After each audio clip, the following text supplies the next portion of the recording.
Hello, everybody. I'm Kate Williams. I'm the Senior Managing Editor at GIA Publications, and I'm very excited to sit down today and talk with composer and arranger Chris de Silva, who brought us this beautiful new Christmas collection for choirs. This is one of the most stunning Christmas collections in our entire catalog. I'm so grateful to you, Chris, for putting so much work into this. So today we're just going to look through each piece a little bit and talk about kind of what was going through Chris's mind, or what was his hopes and dreams as he was writing all of these arrangements, and get some of that insider information.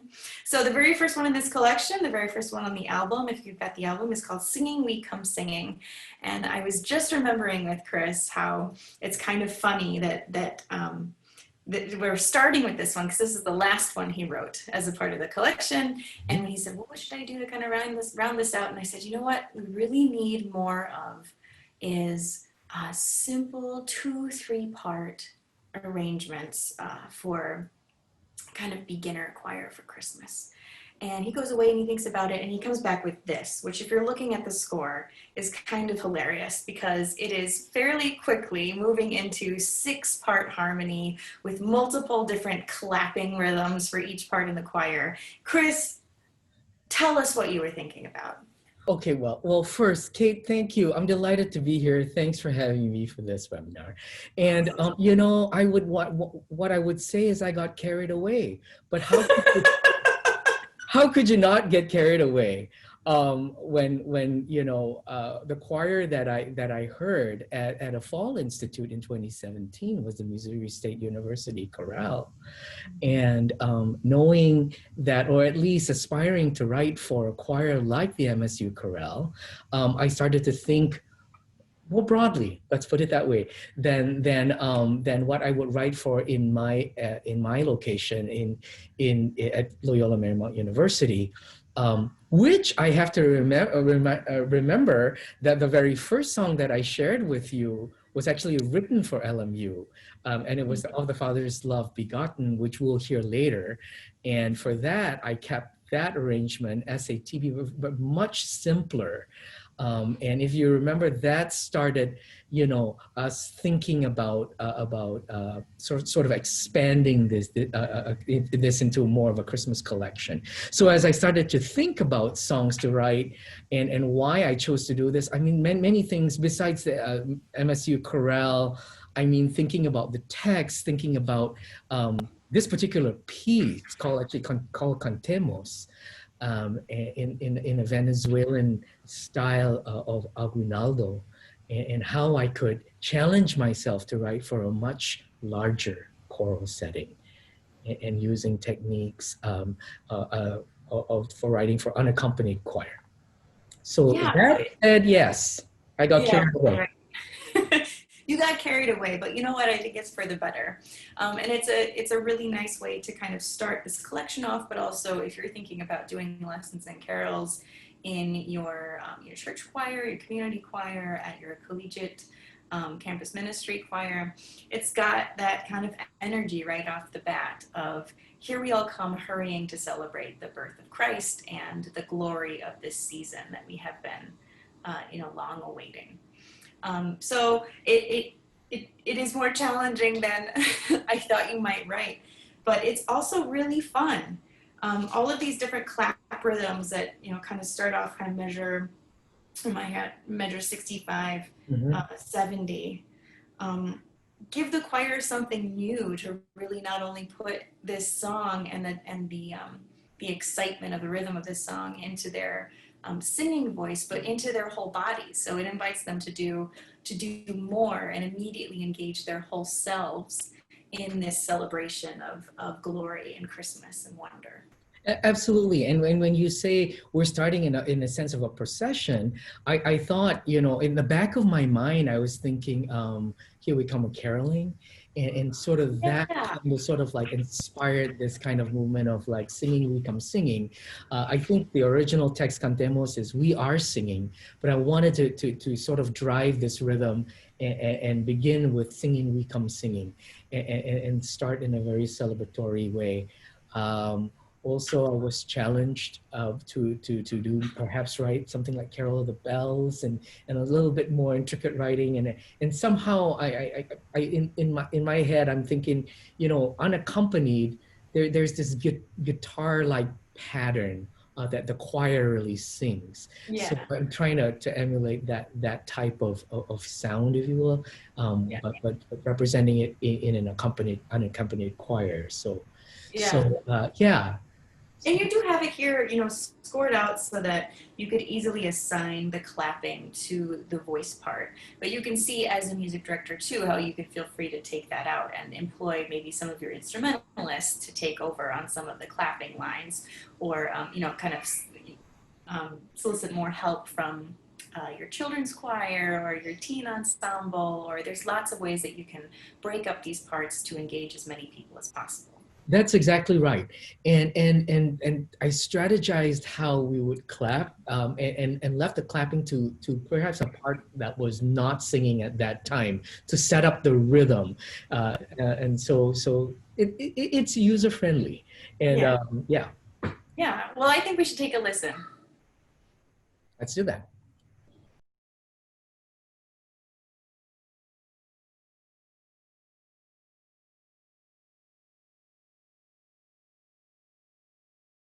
Singing, we come, singing, we come, singing, we come, singing, we come, singing, we come, singing, we come, singing, we come, singing, we come, singing, we come, singing, sing, sing, sing, sing, glory to the Lord, glorious night of wonder, precious night of wonder, joyous night of wonder,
and the Mysterium collection is a piece called Holy Night, Blessed Night. Chris, before we go into the details of what you decided to do compositionally, Yeah, tell me how you found this piece and what it meant to you. that is a great question. I wanted to look for an Asian inspired Christmas piece and text. So I looked in GIA's collection called, or rather GIA's hymnal called Sound the Bamboo. Mm-hmm. And I looked through the section, came up with a couple of final, you know, round pieces, and ended up with this beautiful piece for its just beautiful melody. Um, and that's what inspired my arrangement of keeping it simple, simplistic in a way that's, I'd say, peaceful and serene. Yeah, it almost has like a lullaby quality to it. And it also has that, very unique descending minor seven, which I Yeah. don't know any other, what other Christmas songs have that? I don't know. That, Yes, that was a very attractive part of this piece right here. yeah, right? Oh yeah, oh yeah, and the text that really calls out like nature, um, giving praise and glory, really, Yeah. in the original text, something that I tried to capture in my sort of paraphrase of this piece. Yeah, it's beautiful. But we have to go back to the beginning and you have to tell Sure. me how Mhm. you made the decision to give each voice part one syllable Well, yeah, of the words holy blessed. right. So I was joking with you earlier that the basses just say ho ho ho, which makes it very Christmassy. But if Right. you look at how the words are spread out over every voice part, what is that technique and why did you use it here? Right. So once again, this particular collection really moves me out of my comfort zone of having an ensemble um, accompany a choral group, right? Be it just piano or rhythm section. So these first two songs on this collection are unaccompanied pieces. The first piece that you heard, Singing We Come Singing, is, of course, we talked about it, much more complex. And this is a lot, another way of writing for unaccompanied choir. And so using the choir sort of like in sort of a melodic pad underneath the singer. So that was the inspiration. How could I do this? Um, Sort of if you were to play the organ or the piano, it's pianistic in some way, but how could we represent that in choral fashion, right? Yeah. So then that was what drove me to do these long notes rather than cantemos, which had these sort of guitaristic, sort of this guitar-like quality. So it was a matter of choice, and it was a matter of painting, because this is I think I mentioned it, it's more serene, more tranquil. So keeping it a little more peaceful setting. How would I do that? And that this was my answer. I guess this is my response to how to create a choral accompaniment, if you will, right? And unaccompanied. Yeah. Yeah. Yeah, and it did, when you spread out the text like this, giving each individual choir part their own syllable, it's kind of, I don't know if this was your intention or not, but what it makes me think of is it makes me think of choir as a whole and all the parts needing each other in order for the whole phrase to make sense. And I don't know if any of that kind of symbolism or even theology of meeting each other and accompanying with each other is kind of, if it was intentional, or if it perhaps kind of at least ignites an imagination about that kind of collective need for one another in the Christmas time. Absolutely, you could say that. That's a great point, Kate.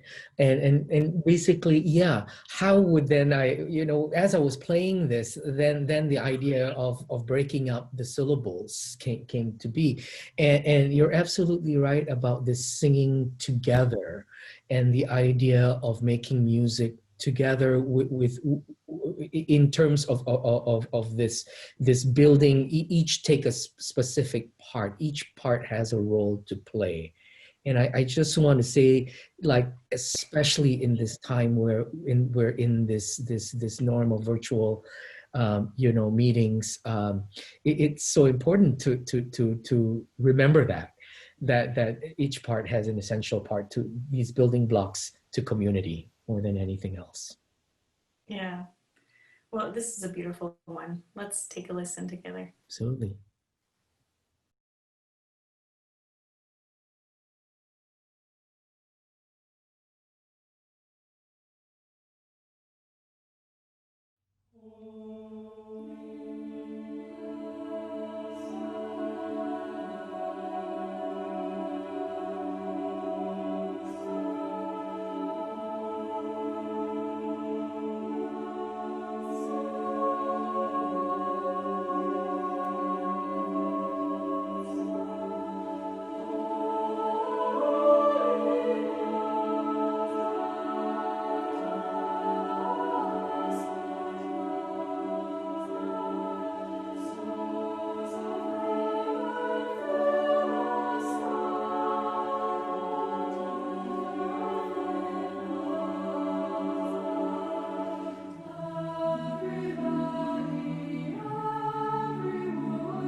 All right, the next piece on the album is Away in a Manger.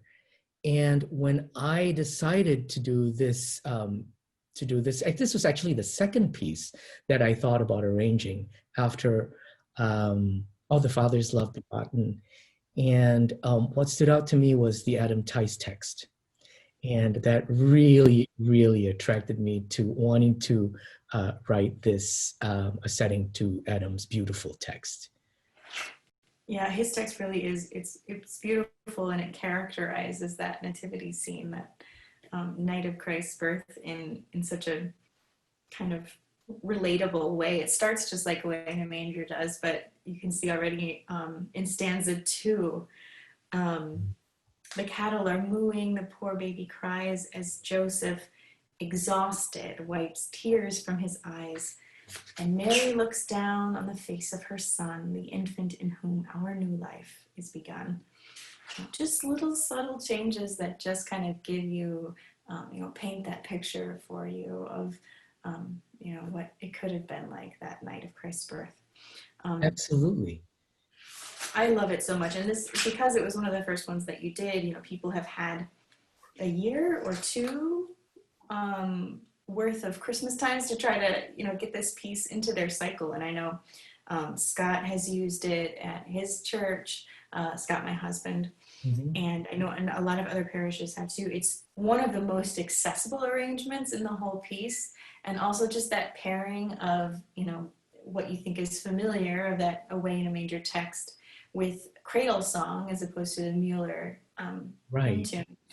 I have to say too, I don't know if this is a kind of a regional thing, but really growing up, I did not know the cradle song tune. I only knew Away in a Manger to Mueller. Really, and Yeah. and to be honest, cradle song is what I grew up with, Yeah. and so I knew that text, and so when I gravitate to that melody first, and however, what I did at the interlude, which sets up verse 3, I kind of sort of planted in Mueller in there. In Yes. the interlude, and this being the second piece that I sort of imagined for this collection, that's why it's sort of like in 3 parts. I'm still thinking about using it for my choir at LMU and for various, parish use, parishes and parish use, and yeah. So it's a simpler arrangement, more open voicing, and it sets that interlude sets up verse 3, which back to Adam's text, which actually alludes to the Mysterium, right? And the idea of the animals, witnessing this event. And so to me, that's really beautiful. I mean, that whole idea of perspective and a point of view and everything, and then witnessing this, this wonderfully made in the image of God creation, an event. Yeah. So. Yeah, that's my favorite part about Manu Mysterium too, is that the idea that something so holy had happened, that the whole earth, even the animals, recognize the divinity of the child and the holiness and sacredness of the moment. There's that imagination coming back in again. Absolutely, yeah. Yeah. Well, let's take a listen to this one too. Sure.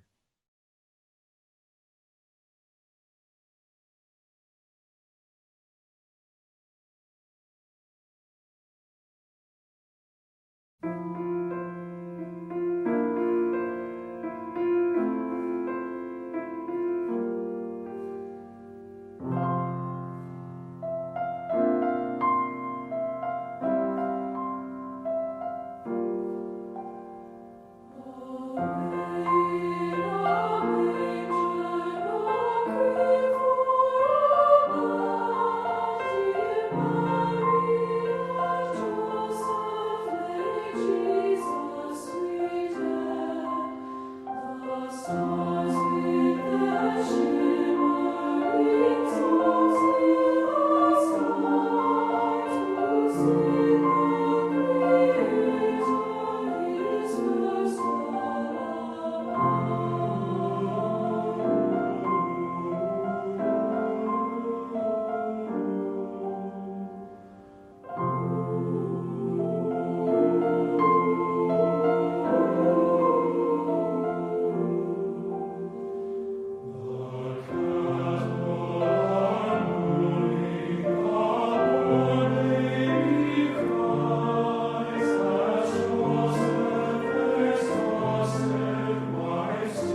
So I was so excited when we were discussing how this project would kind of come together, Chris, that you were looking for different options for recording, especially because this piece would have, I think for you for the first time, a very unique and distinctly choral sound to it.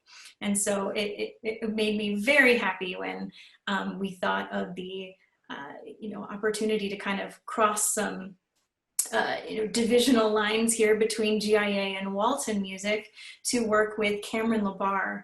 And so Cameron LaBarr is here to help us talk about this next piece, The Child is Born in Bethlehem. And before you jump in, maybe just a couple words about your work, Cameron, and what it was like to work on this collaborative project with GIA with Chris. Hi, everyone. It's great to be here. I am Director of Choral Studies at Missouri State University and the conductor of the Missouri State University Chorale, who had the privilege and opportunity to record this album, Mysterium, from Chris de Silva. We're thrilled to be a part of it. Chris came here to Springfield, Missouri for a few days, and we recorded this and put it all together. We've been working on it for a few weeks prior, and it was just thrilling. This next piece that we're going to be talking about is The Child is Born in Bethlehem, based on, of course, the Puer Natus in Bethlehem chant. I love this, and also, of course, Other Fathers Love Begotten chant-based anthems here. And at the beginning, it sort of sets the regular scene, so you can have probably a bass or baritone solo sing the Child is Born in Bethlehem chant as you would maybe normally hear it, but then it sort of strikes you with something totally different with percussion. So you have this chant and percussion and handbells, flute, choir backing up the solo material. And it just continues to build and evolve from there. It was just thrilling to record this as it grows and has different sections, and then has this sort of big kind of grandiose ending, which is normally not the case for this particular chant. So I think we've got just such great contrast in this piece through a very focused vision for both capturing the essence of what this chant needs to be, and then something that maybe will instigate a new thought of a listener or a singer, a new way to think about this child being born in Bethlehem and the mystery of all of that. So I love this anthem and just putting this all together. Thank you. Yeah, I'm particularly drawn to this particular text. I mean, the usual text is not as, I find, poetic. And Elizabeth Charles' text to me tended to be a little bit more poetic, a little more tender, and shaping, an arrangement around it. Once again, that extended, I guess, interlude between verses sort of drives into a Gloria in Excelsis, and which crescendos at the end. That extra material can sort of like glues these little sections together and provides some kind of a basis, an anchoring kind of to the piece. But yeah, it was interesting again because we recorded without the drum or the flute. We had. I remember at one point, I went out there and from the sound room, and I said like, oh, I think we need to somehow keep ahead of the beat, because in terms as we were to overdub later and bring the drums back in later. So I'm not sure if. I remember we did a slower take at first, so we sped it up a little bit later.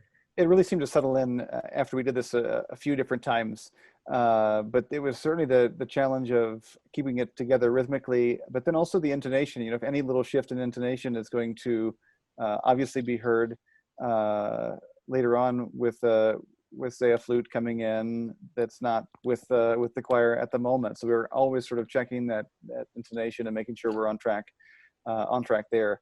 Yeah, there were a few pieces like that in this series where we had to be just extremely careful, because you're taking this sort of 48 voice choir back with you to Southern California and putting instruments with that there, and we're not going to be together again. So quite a task.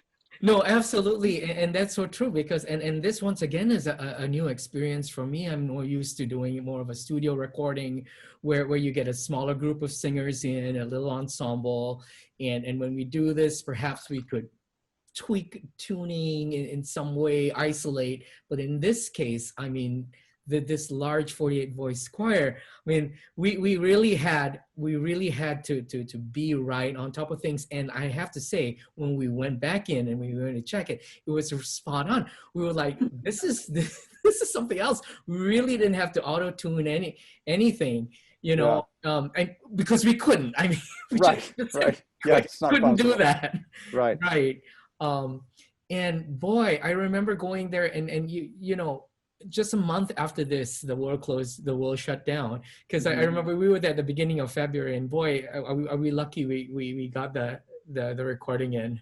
Yeah, this was some of the last sort of real, as we know it, music that we were able to make together before this interim period right now. Right.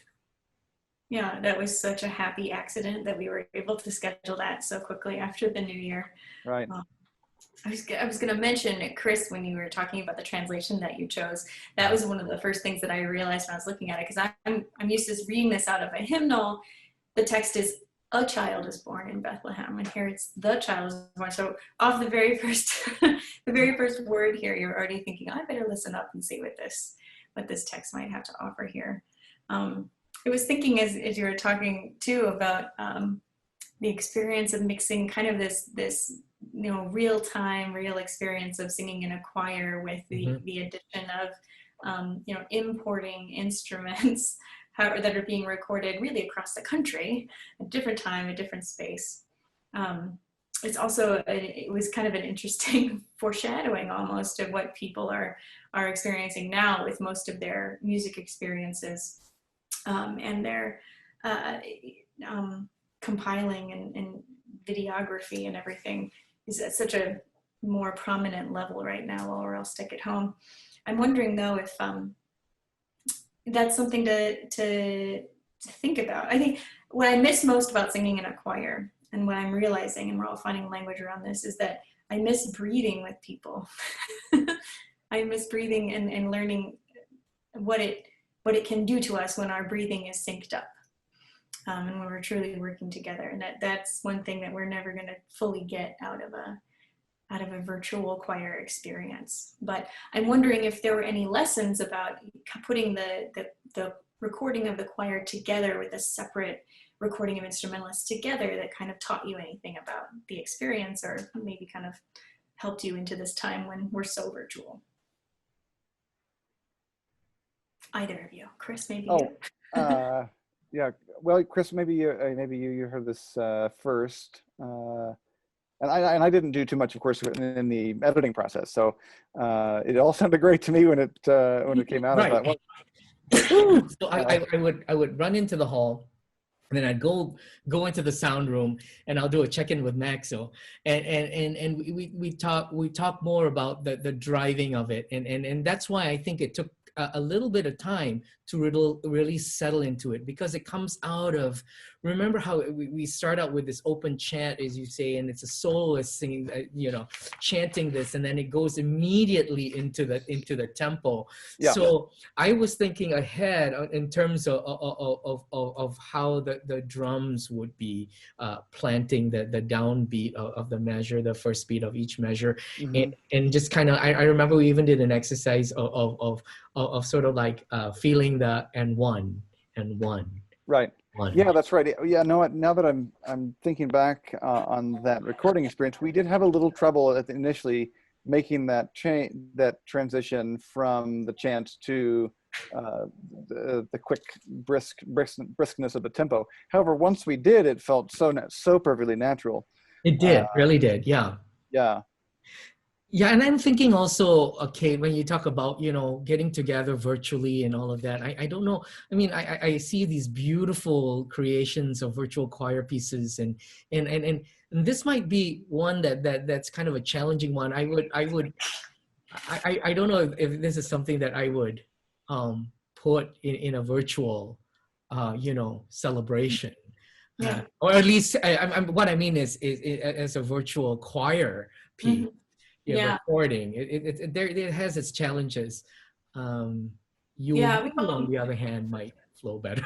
I know. This whole collection, we've been so anxious to get out into people's hands, and also we've been not wanting to sacrifice the experience of being able to sing it together for the first time. So that's why we haven't done any virtual choirs or anything for this one, because there's just something so ineffable about being able to do this in the same room.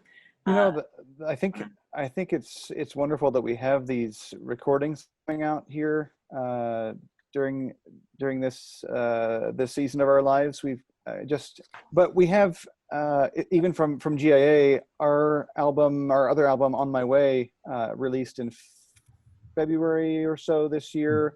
The new Aeolians album has released.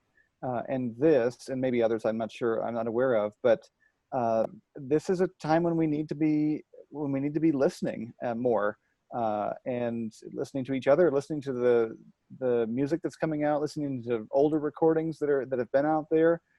If we're not able to make it like we used to, right now, we need to be able to share some past experiences. So having this as not just the printed editions, but having the recording.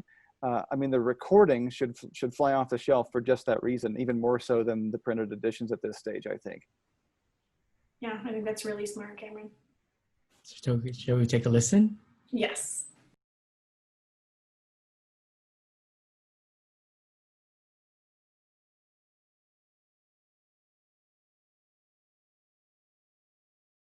The child is born in Bethlehem, Alleluia. Sing and be glad, Jerusalem, Alleluia, Alleluia. Oh, let our hearts rejoice, Christ is born, oh, come adore him, with new and joyous song.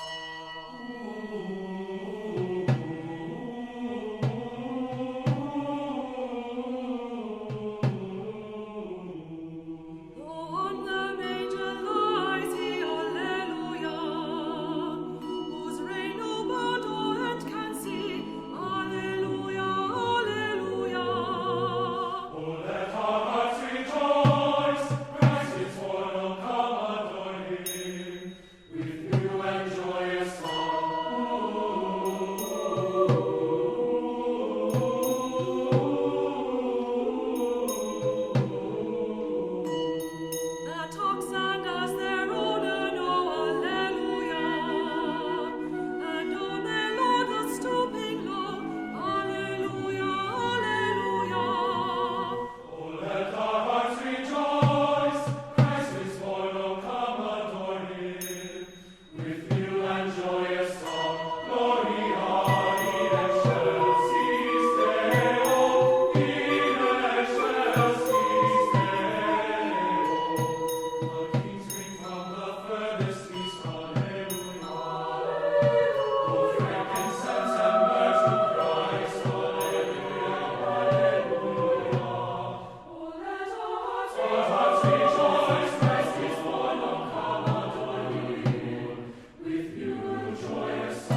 So Shepherd Song to Bethlehem.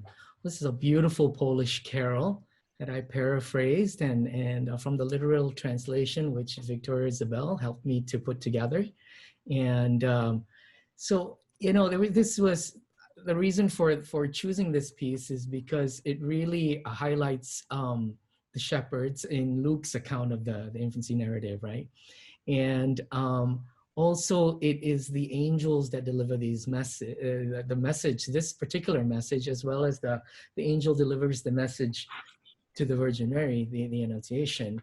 And the response there would be the Magnificat, which is this turning around of the world, this upheaval of structure, of system, and all of that. So I'm so attracted to this particular piece, Shepherds on to Bethlehem. And so both have you know, this idea of an angelic message, right? And so here's the challenge for me in this piece, and that was, I mean, if you look at it, it's a very short verse followed by a very short refrain. And just to keep it interesting through, I think, 7 verses was a challenge for me. And so I sort of my solution and how to overcome that would be to put a, you know, 2 flutes in dialogue. And not only the challenge of it being unaccompanied as well, but to have some kind of material between each verse to keep it interesting. And the way I solve this, I guess, would be to put an 8-measure intro and then slowly build 2 measures, 4 measures, 6 measures, and 8 measures between each verse, turning it then into that 5/8 kind of drive to the cadence type thing. So I mean, I'm just thinking about how to solve this. So I can only imagine. I'm interested to know, Cameron, how do you keep this piece lively? Knowing that it's in some ways so repetitive. Yeah, you know, from a basis point, I was just thrilled to know of another Christmas song that's fast, because so much of the Christmas music that we have that's so wonderful, I find myself, you know, programming, say a Christmas concert or for a service, and I look back and okay, every single song is at 60 or less. And so it's just so great to add this to the repertoire of something up tempo, appropriate for this particular season. But as far as continuing the interest level, I think the main thing there, and sort of the forward motion, is to think about where there's that natural contrast, and keeping this light. You look at it marked allegretto at the beginning, which is terrific. It sounds, I'm not sure if it is or not, but it sounds somewhat sort of Haydn or classical inspired to my ear. And there's just some great responses here in the refrain, with Glory to God coming in 2 of the voices, and then Glory to God coming back in 2 of the others. And there's such great shape and phrase as you move through. So it might have this sort of boisterous initial opening, and then it phrases off to something else or a little intro, and then there's canonic material, followed by some sort of immediate homophony or a section of ooze. There's a solo in the 5th verse, which I think is somewhat surprising. That caught me off guard when I was just looking, initially looking at it, especially at a page turn. I thought, well, surely not. This must be, I must have the pages, flipped around. But no, it all makes sense. But at verse 5, we've got rubato, and again, it's about that contrast. So you found something to do sort of curiously and creatively with every single verse and refrain, and in between those as well. One of my favorite moments in this piece is verse 6, where you have these just different textures going on. This piece should be part of required material for all choral arranging courses. This verse, maybe not the whole piece, wouldn't be time for that, but verse 6 should go in choral arranging class, because first of all, you're given the melody to the altos, and I think every good arrangement needs an alto melody at some point. Absolutely, I completely agree. So deprived and so skilled, it's so at everything. My wife's also a composer, and she always writes a great line for the altos, and they're always so thankful. But that's beside the point. But verse 6, you've got the melody in the alto part, and then this rhythmic interplay that's so fun with very little harmonic change in the other parts. So the sopranos come in on every beat too. So you have one da da da, etc., and then tenors have this glory, glory, glory, glory business, and the basses sort of just play the string bass vocally there for a while, and then you go right on, and it's just a sort of a quick little instant sort of injection of rhythm and good quality there, and then the final refrain is so fun with the 5/8 bit. It's almost building up into a sort of a Pentecostal frenzy there at the end. I don't know if I can say that, but Absolutely. but it's pretty fun, and then it sort of settles back into, no, I'm hiding here. I'm going to resist the urge, but still end very properly and joyfully. So I love it. Cameron, I think you just described Chris de Silva as a human being. With a little Pentecostal frenzy. A little Pentecostal, a little bit of Haydn. It's all in there. Yeah. It's all in there. Yeah. I was going to say that just when you think, there are 7 verses here, just when you think you've had all of the differentiation and contrast that you could possibly see throughout the arrangement of this piece, then you get to the final refrain and you decide, oh, actually 5/8 too, and you throw that in there. It's almost like you're getting away with this kind of straightforward 2/4 piece all the way through, but then just kidding, at the end, let's do 5/8.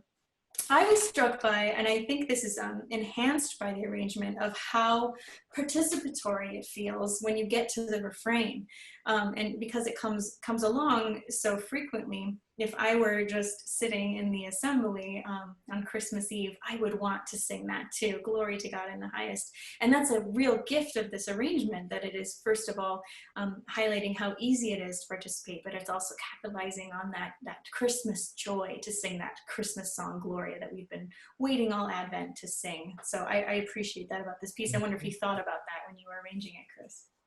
Yeah, I mean, about, once again, I think it's like creating interest and keeping it lively, and sometimes by slowing it down, as you noticed on verse 5, to pick it back up, and then like I say, that from then on, it extends toward the end, and in this kind of sort of like this dance almost, and with the fanfares of the flute fanfares almost, and then which actually sets up the 5/8 for the singers, to keep that all cohesive in some sense, even though it could sound disparate. The part about the metered, I want to add to what you said about that metered part on verse 6.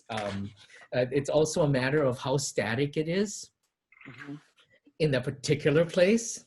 Sure. And when you get to the refrain, we have some kind of harmony, and we have some kind of chordal movement. So I think it's a play of this stasis and the movement, and it all comes into play, and that's what, bringing it back to the whole turning it around. The world turns around. It's coming out and developing this idea of how we can break through the structure, break through the system, sort of like, give it a little tweak here. Yeah. Love it. Should we take a listen? Yeah, let's listen to it.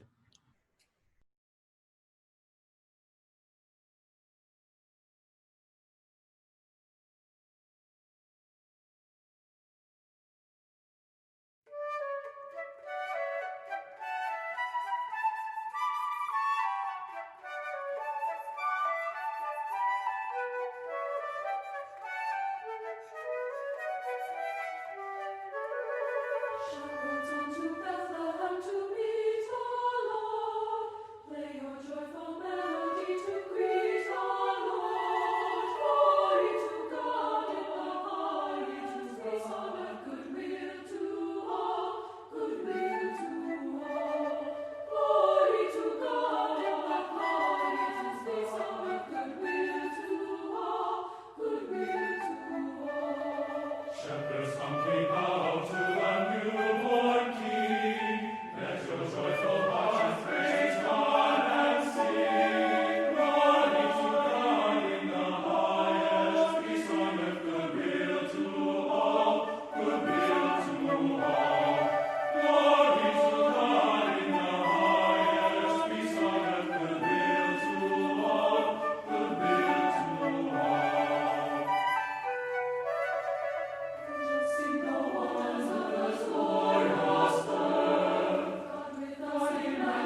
Okay, the next one, Carol of the Birds, is one of my favorites on this whole collection. I did not know this tune before we embarked on this journey to kind of find some beautiful Christmas songs that could be really lend themselves well to a choral treatment. I did not know this, but it's one of Michael Silhaby's favorite. And he's kind of had it, I think, in his back pocket for, to suggest to an arranger at some point, and, luck of the draw, it was you. And I'm so thrilled that he brought it to your attention, to our attention, because it is just simply so, so very beautiful. I didn't realize that it even had this whole life in kind of, pop culture or the secular world as well. Yeah. Carol of the Birds, a Catalonian song, and your text that goes along with it, which is also beautiful. Right. What did you think when you first heard this one? Well, firstly, you're right. Michael Salevi brought this to me and he said, like, hey, listen to this, and, listen to the Joan Baez version of it. And I did. So that was my first impression of it. Then I did a little bit more research and found out that it was Pablo Casals that played this, at the end of his concerts, the famous cellist, and that he would end his concerts with a solo performance of the Carol of the Birds. And then as I kept listening, and I listened to a few other arrangements of this, and then developed a sense of the arrangement, I worked on the text. When I looked at the text, I found out that the original has multiple verses of birds speaking about the birth of Christ. And so I went back to Joan Baez and looked at her sort of interpretation and used that as a model, and decided that it's this once again it's nature's joy in at the birth. Yeah. Yeah. So haunting, this tune. Mm-hmm. But you've added this kind of driving piano accompaniment that just kind of like waves and waves and waves, almost kind of like emulating or imitating that kind of, wingspan or something in flight, like birds in flight, which just has this incredible kind of, feeling of motion and forward and urgency to it, which is a really fantastic way to kind of drive home the idea of these birds all talking about the birth of Christ. And I just wonder, and one of the things that I found most intriguing about this arrangement, of course, is right off the bat when you've got these two female voices offering their own bird calls that you've woven into the rest of the piece then. Yeah. And, on the recording too, they did such a fantastic job. Yeah, and kudos providing an example for that. Right, and kudos to the singers at MSU. I mean, just beautiful young voices and young talent, I have to say. You know, I can't help but think of what we talked about earlier in Adam's setting of Away in a Manger and that whole Magnum Mysterium. So of the animals, the perspective of the animals rejoicing at the birth of Christ, and this in some way is a connection to that piece, and it's so mysterious, this idea that birds are singing and in joy. So the idea to actually bring the two soloists who really sing, if you look at the arrangement, the first verse and the second verse the first verse and the third verse are duets.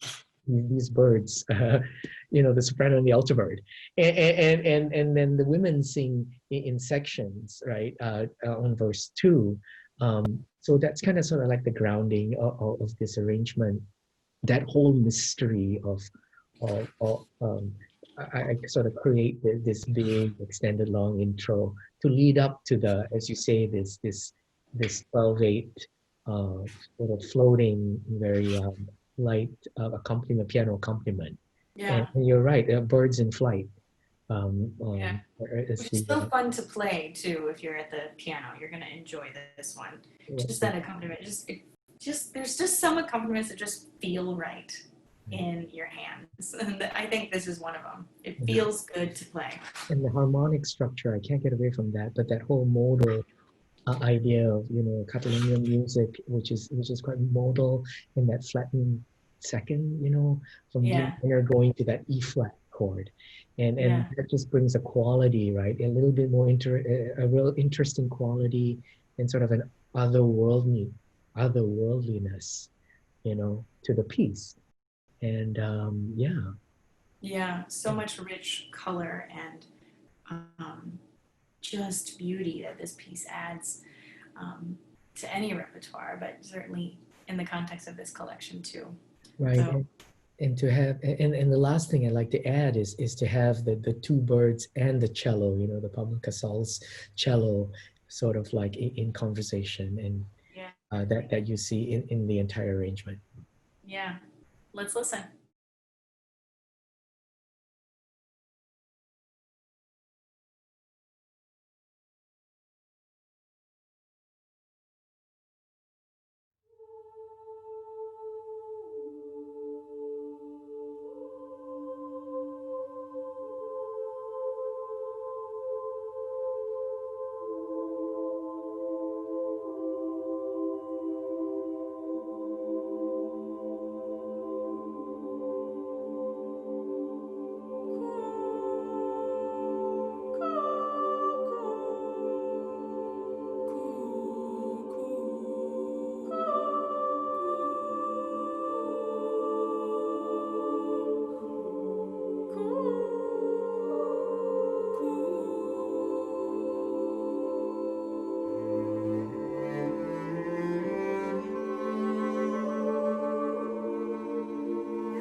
And we're going to discuss Yule Yule right now. And well, Cameron, I had a question for you about Yule Yule. The theme of Christmas and light is really deep in this piece. And I was wondering, for me at least, these two themes came about in that middle section of the four-part writing that comes together. Mhm. And I'm wondering, how did you conceive the themes of this particular piece? Sure. Well, I'm certainly drawn to this particular work, some for personal reasons. It's always been a favorite carol of mine, and others just because it so beautifully depicts this idea of light emerging from darkness. I first heard about this piece through some mail I got from a friend of ours in Sweden who sent this as a suggested Christmas carol to perform with the Tennessee Chamber Chorus back several years ago. Just a single sheet out of a Swedish hymnal, and all in Swedish. And I haven't had a chance to really come back to this piece since that time. We have such an affinity in our family for the Swedish culture, the Swedish people, and also their music. The Swedish music much of it tends to have a sense of real melancholy. And a lot of that deals with this issue of light and darkness, where so much of their geography is present in their artistic output, whether this be sculpture or painting, and certainly in music. You hear in the Swedish music the sense of happiness and joy, but it's all couched in some degree of sadness because they know it's going to be dark very soon once again. Even the songs about summer are so excited about summer, but it's going to end really quick. Really good. And so during this sort of dark solstice of winter time, they're always singing about light and singing about the joy of the Christmas story.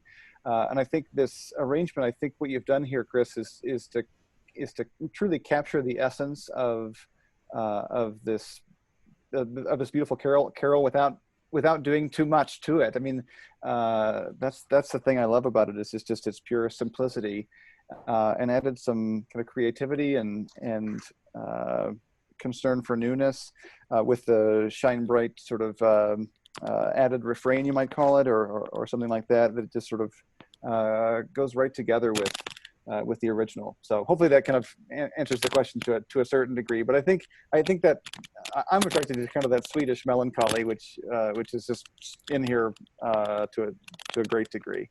Absolutely. And this is the first piece that we recorded, really, when we got to the. Was this the first one? Yeah, this was the first piece that we did. Yeah. That doesn't surprise me.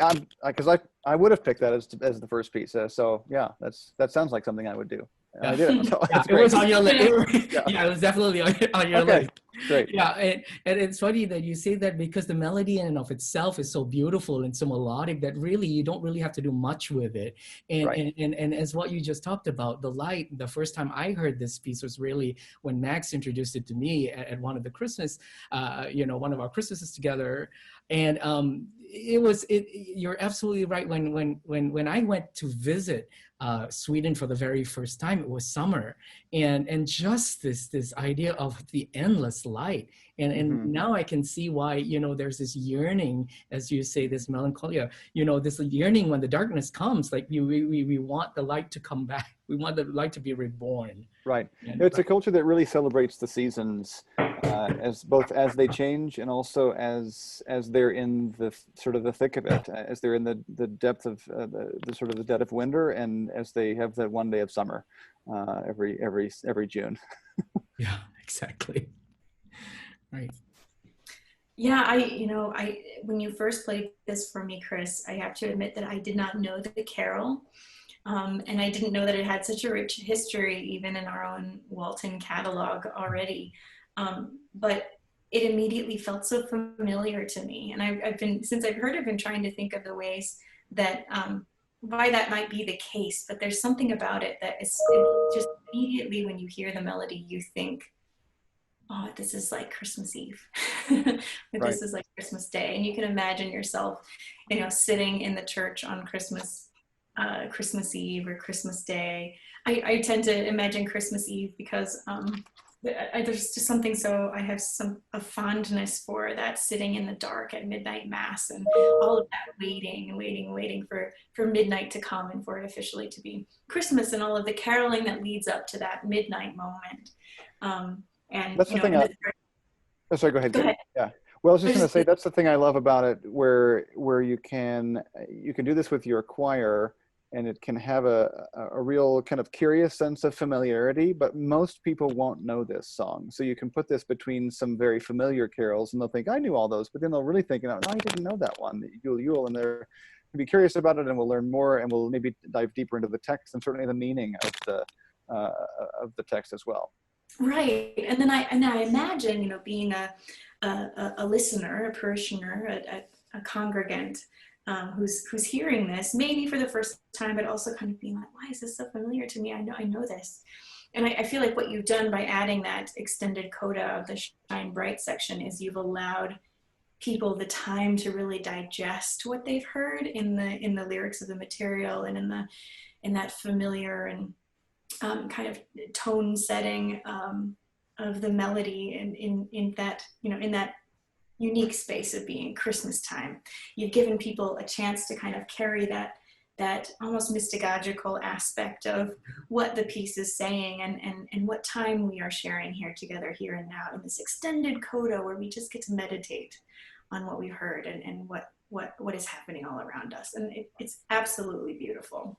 And just to add to that, it's actually what Cameron said about just inciting some kind of a newness in it, bringing some kind of a new breath within this particular piece and taking that section and making that all about these themes of light and peace and coming together. Right. Yeah. So let's listen to Yule Yule.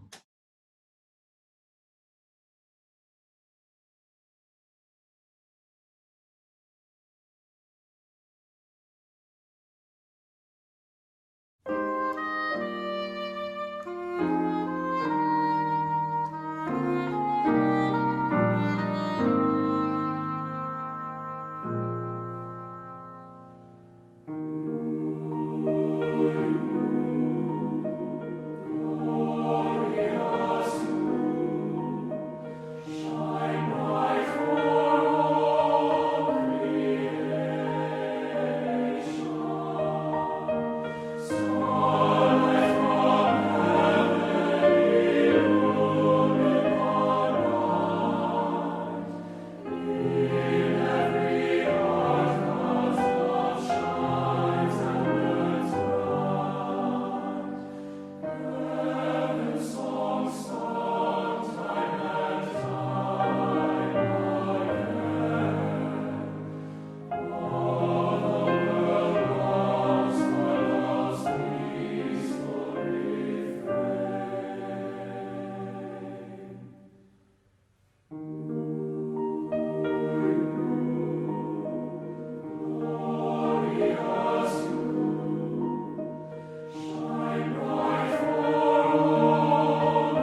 this next piece of the Father's love is very familiar to me as I grew up singing this song.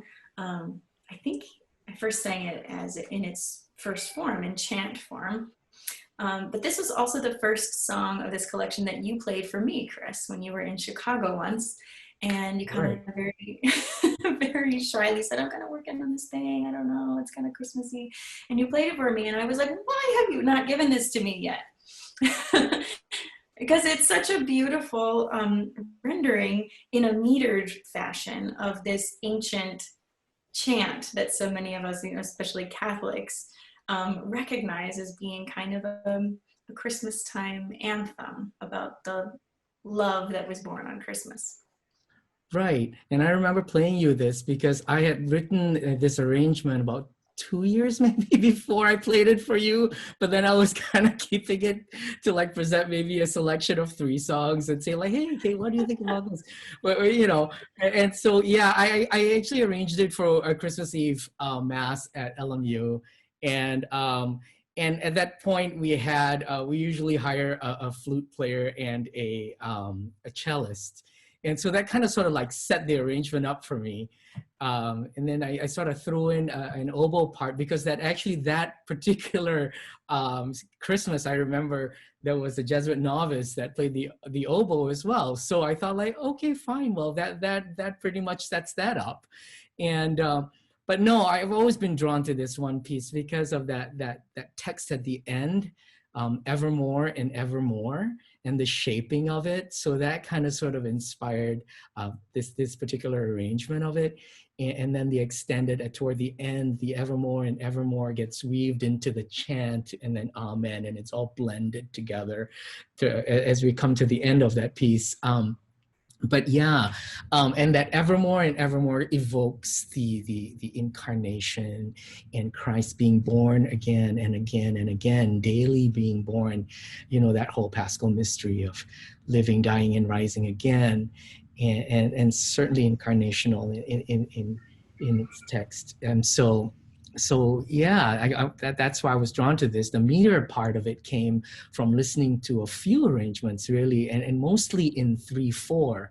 I think, however, keeping that chant-like, I think at some point there's a 7/8 measure. Yes, there is 7/8, just to kind of drive that line forward, and that sort of like the tension, the release, and then the moving forward, and the sort of coming back and forth of chant. Yeah, the lyrical. Yeah, I think it's unique too how you use both the instruments of flute and cello, but also the choir as instrument.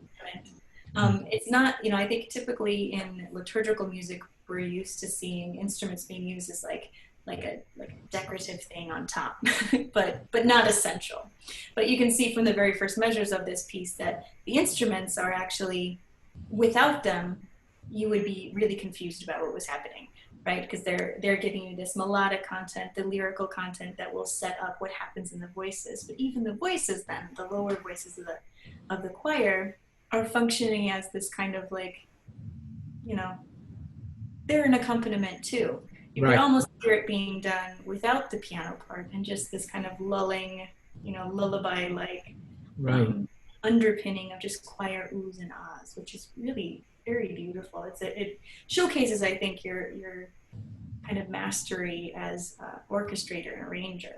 So I appreciate that a lot. Thank you. It was very interesting when we recorded this because we didn't record with instruments, and the instruments were, as you say, Kate, are a really integral part of this whole arrangement. So, part of this was, and I remember at some point, and Karen, you're a master of like, thinking and leaving space for all of this to happen. And I was like, that's exactly it. I'm in the sound room with Max, and I'm thinking like, yeah, that's exactly it, because that's where the flute line comes in, or this is where the oboe, is in conversation with the soloist. So yeah, and thanks for that, Cameron. That was wonderful. I had a question about the choice of how you shaped this piece with really that beautiful soloist at the very beginning, and how what choices you made in the performance of this in this piece. Well, Chris, I think you really captured the overall idea in this piece when you talked about the mysterious quality that it really must have, and it's got such mysterious origins from, of course, so long ago, and just the subject matter that's covered throughout the in the entire verse structure. This is a song, of course, for the time near Christmas, but I'll certainly use this creatively in contexts in concerts throughout the whole year. Depending on what comes before and what comes after. But this is such a storytelling kind of a piece. But in terms of the shaping. Here with the solo linus, you've got a really great soloist, and this is a chant that most everyone can sing, so everybody can be a great soloist. You want to really kind of go with how that person is going to be singing it, with whatever he or she is doing, and really empower that person to take the lead and to maybe not think as metrically as even you've indicated. And so what I love about this is the ability as a conductor and as a choir to really serve as an accompanist to this beautiful line that's being sung through this person. So they're really the storyteller in this regard, and me as the conductor, I'm just sort of I'm guiding and shaping along with them. And sometimes I need to remind the soloist, no, you're in charge here. We're going to do what you're going to do, and we're just accompanying. Yet every single instrument, as Kate pointed out, is integral to the whole experience, and it goes back and forth between that sort of lead voice and the responding or answering voice. Yeah. Where it's not a choir song with some accompanimental material, or it's not a solo song with some accompanimental material. Everything sort of is interwoven there, and is all based on on those chant ideas. So that going back and forth between the 3/4 and the 7/8 really is only there to follow the structure of the text, and really to let the choir and the instruments go with the soloist and having them lead it. I think for shaping, I'm really thinking about listening to where the song wants to go, Mm-hmm. and what it wants to say, and being open to that, and vulnerable to possibility, to not decide every single idea on my own right away, and that I guess I'm fairly type A in some ways. That kind of drives me nuts at times. But if I plan 95% of what's going to happen, but I leave that 5% of possibility out there, there are musical moments that could have never happened otherwise, that have been so instructive about it all. So I think this is a piece where I certainly tried to leave room for moments to happen on their own. There's a famous quote, I'm not sure who it was, but it was basically a conductor saying that the worst thing I can do is to show the orchestra or the choir, in this case, exactly where to play, because if I show them exactly where to play, they'll never actually play together. Right. And the principle there is really you're leading them to the musical experience, and then collectively, through some force of nature, they make a corporate and same decision, and that takes some effort, and it takes some risk. But we certainly did that throughout this whole anthem, and I think you can hear it clearly. Say in that fifth stanza, Mm-hmm. "Christ to you with God the Father," where you have this beautiful soaring soprano descant on top, and that sort of culminates the piece, and then it so calmly and appropriately then comes to a conclusion, ending with just the instruments to finish it off. Just a lovely experience for everyone. We had a terrific time putting this together. Thank you very much.